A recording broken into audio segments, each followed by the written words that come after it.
الحمد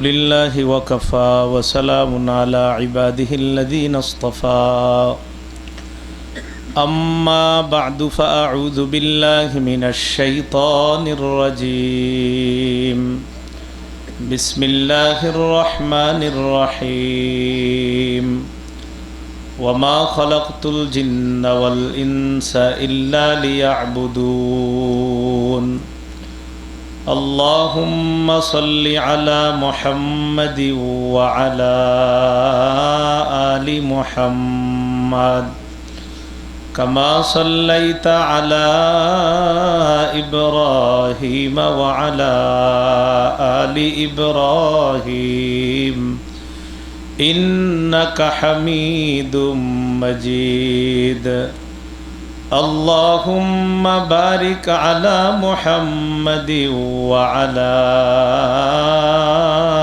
آل محمد كما باركت على إبراهيم وعلى آل إبراهيم إنك حميد مجيد اللهم إني أعوذ بك من شر لساني وشر سمعي وشر بصري وشر مني আল্লাহ পাক রব্বুল আলামিনের দরবারে শুকরিয়া আদায় করছি ছাত্রদের প্রতিযোগিতাকে কেন্দ্র করে দিনব্যাপী প্রতিযোগিতা শেষ হওয়ার পর সর্বশেষ সবার জন্য কিছু নসিহত যেন সবাই শুনতে পায় এই জন্য সর্বশেষে আয়োজন রাখা হয়েছে।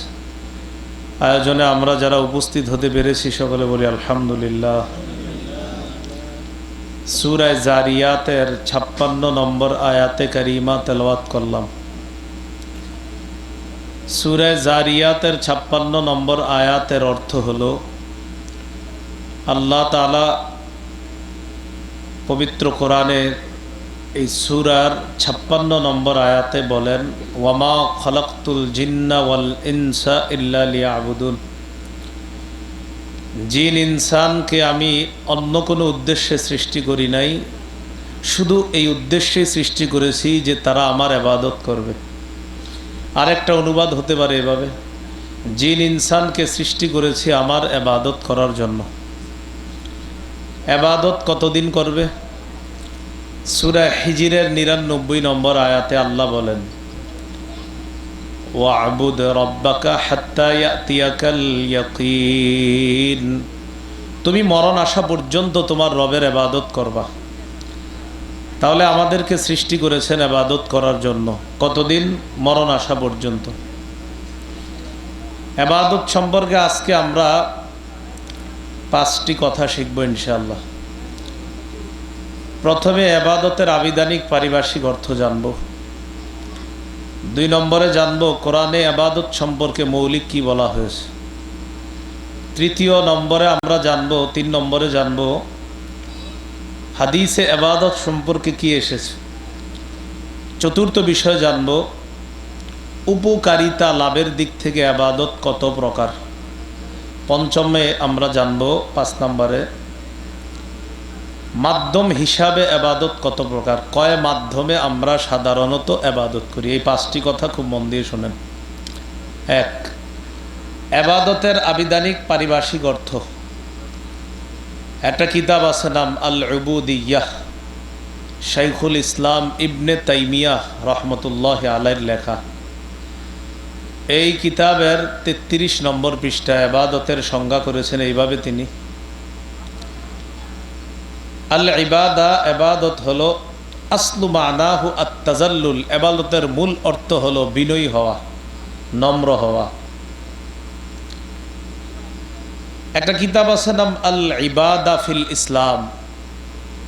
এই কিতাবের 28 নম্বর পৃষ্ঠায় ইবাদতের অর্থ করা হয়েছে কুল্লু খুদুইন লাইসা ফাওকাহু খুদু', প্রত্যেক ওই বিনয় যেই বিনয়ের উপরে আর বিনয় হতে পারে না এটাকে ইবাদত বলে।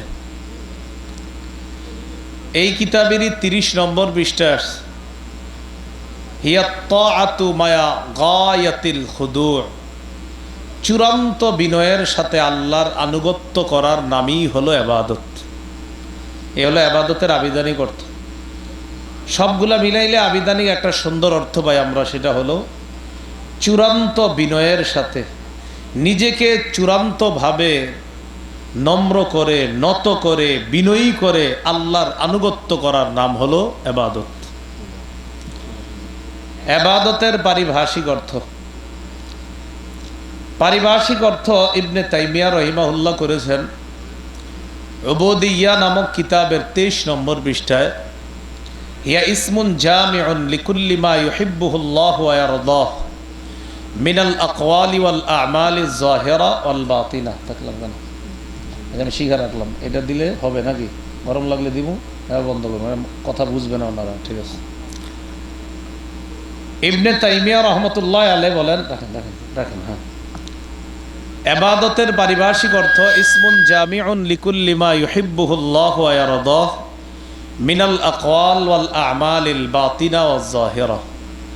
খুব সুন্দরভাবে বুঝবেন, গোপনে অথবা প্রকাশ্যে ভালো কথা বলা অথবা ভালো কাজ করা, প্রকাশ্যে ভালো কাজ, প্রকাশ্যে ভালো কথা, গোপনে ভালো কাজ, গোপনে ভালো কথা বলা। যেই গোপন ভালো কাজ আর ভালো কথার উপর আল্লাহ খুশি হয়, আল্লাহ পছন্দ করে, এটাকেই ইবাদত বলে। আমাদের জীবনে প্রকাশ্যে যত ভালো কাজ করি, প্রকাশ্যে যত ভালো কথা বলি, আমাদের জীবনে গোপনে যত ভালো কাজ করি, গোপনে যত ভালো কাজ করি, আর এই ভালো কথা আর কাজটা যদি আল্লাহ পছন্দ করেন এবং আল্লাহ এগুলার প্রতি খুশি হয়ে যান, এটাকে ইবাদত বলে। মনে থাকবে নি? তাহলে আমরা সবার সামনে যে কাজটা করি, এই কাজটা কার পছন্দ হতে হবে? আমরা গোপনে যেই আমল করি, আমলটা পছন্দ হতে হবে কার? আমরা যেই কথা বলি, এই কথার সওয়াব পাইতে হলে এটা পছন্দ হতে হবে কে? আমরা যেই গোপন কর্ম করি, কথা বলি, এটা কার পছন্দ হতে হবে? তাহলে আমাদের প্রকাশ্য কাজ, আমাদের প্রকাশ্য কথা, আমাদের গোপন কাজ, আমাদের গোপন কথা, এগুলো যদি আল্লাহ পছন্দ করে আর এগুলো যদি আল্লাহ ভালোবাসে, এটাই ইবাদত হয়ে যাবে। তা আজকে থেকে মনে রাখবো, আমি জাগ্রত অবস্থায় যা করতেছি আমার রব খুশি কিনা, আমি জাগ্রত অবস্থায় যা বলতেছি আমার রব খুশি কিনা, আমি ঘুমন্ত অবস্থায় অথবা আমি গোপনে অন্যের সামনে না থেকে আড়ালে, পর্দার আড়ালে আমি যা করতেছি এতে রব খুশি কিনা, পর্দার আড়ালে আমি যা বলতেছি এতে রব খুশি কিনা। আমার প্রকাশ্য কথা করবে যদি রব খুশি হয়, আমার গোপন কথা কাজে যদি রব খুশি হয়, এটা ইবাদত, আর এটার কারণে সওয়াব পাওয়া যাবে। এটা ইবাদতের পারিভাষিক অর্থ। ইমাম কুরতুবী রহমতুল্লাহ আলাই তাফসিরে কুরতুবীতে ইবাদতের সংজ্ঞা করছেন, 1 নম্বর খণ্ড 255 নম্বর পৃষ্ঠা আছে। আল ইবাদাতু ইবারাতুন আন তাওহীদিহি ওয়া ইলতিজামি শারাঈ দীনিহি। ইবাদত বলা হয় আল্লাহর একত্ববাদ স্বীকার করা এবং শরীয়তের সকল বিধিবিধানের সাথে নিজেকে জড়িয়ে রাখা, এটার নাম ইবাদত। আল্লাহর একত্ববাদ স্বীকার করা, শরীয়তের সমস্ত বিধিবিধানগুলা মজবুতভাবে আঁকড়ে ধরা, মজবুতির সাথে ধরে রাখা, এটাকে কি বলা হয়? ইবাদত। তাহলে আজকে ইবাদতের 5 আলোচনার প্রথম আলোচনা আমাদের শেষ। প্রথম আলোচনা হলো আবিধানিক পারিভাষিক অর্থ জানলাম। এবার পুরাটা সহজে বলে ফেলি আপনাদেরকে। আবিধানিক অর্থে এক কথায় জানবো আমরা, চূড়ান্ত বিনয়ের সাথে আল্লাহর আনুগত্য করার নাম ইবাদত। পারিভাষিক অর্থ হলো প্রকাশ্যে গোপনে যা করি, যা বলি, যদি আল্লাহ খুশি হয়, এটার নাম ইবাদত। মনে থাকবে না ইনশাআল্লাহ? আজকের আলোচনার দ্বিতীয় কথা,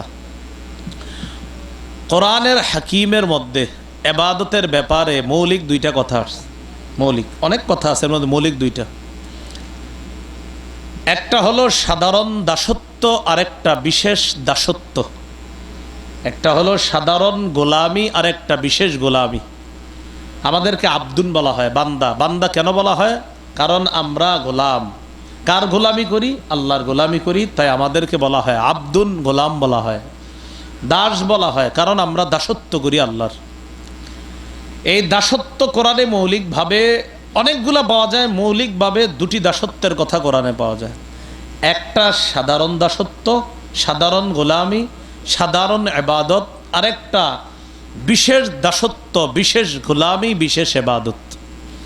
সাধারণ দাসত্বে আসমান জমিনের সবাই অন্তর্ভুক্ত। এই পৃথিবীতে অনেকে আল্লাহকে মানে, আবার অনেকে আল্লাহকে মানে না।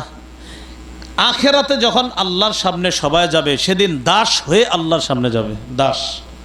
সেদিন আল্লাহকে আল্লাহ বলে স্বীকার করবে। দুনিয়াতে যারা আল্লাহকে আল্লাহ মানে না, আখেরাতে তারাও আল্লাহকে আল্লাহ মানবে, বাকি লাভ হবে না।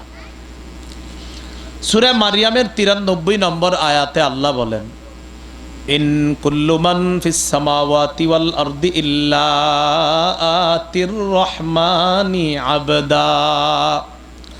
আসমান জমিনের যা কিছু আছে সবাই রহমানের কাছে দাস হয়ে উপস্থিত হবে। এটা হলো সাধারণ দাসত্ব। তাহলে আল্লাহর রাজত্বের, বরত্বের দাসত্ব করা এটা সাধারণ দাসত্ব। এই দাসত্বে আসমান জমিনের সবাই শামিল।